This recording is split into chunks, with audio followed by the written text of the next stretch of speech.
Get out of here. You bet I'll get out of here, baby. I'll get out of here, but quick.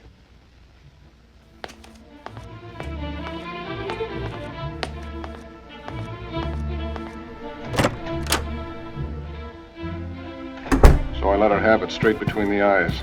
She didn't fool me for a minute, not this time. I knew I had hold of a red-hot poker, and the time to drop it was before it burned my hand off. I stopped at a drive-in for a bottle of beer, one I had wanted all along. Only I wanted it worse now, to get rid of the sour taste of her iced tea and everything that went with it.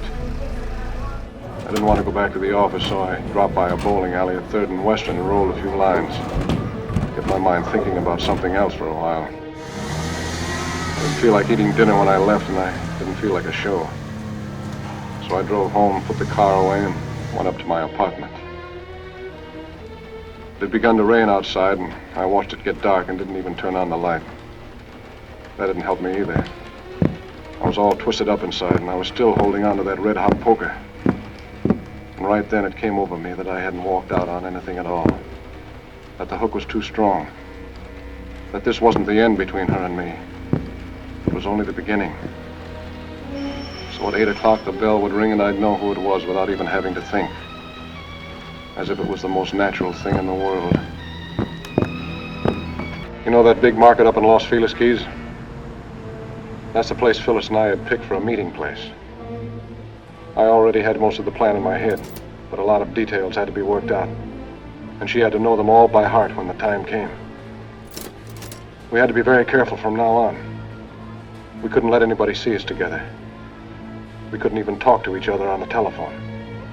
Not from her house, or at my office anyway. So she was to be in the market every morning about 11 o'clock, buying stuff. And I could sort of run into her there any day I wanted to. Sort of accidentally on purpose. Walter, I wanted Not so loud.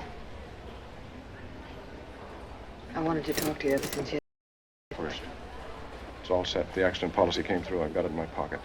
I got his check, too. I saw him down in the oil fields. He thought he was paying for the auto insurance. Check's just made out to the company, so it could be for anything. But you have to send a check for the auto insurance, see? It'll be all right that way because one of the cars is in your name. Open your bag, quick.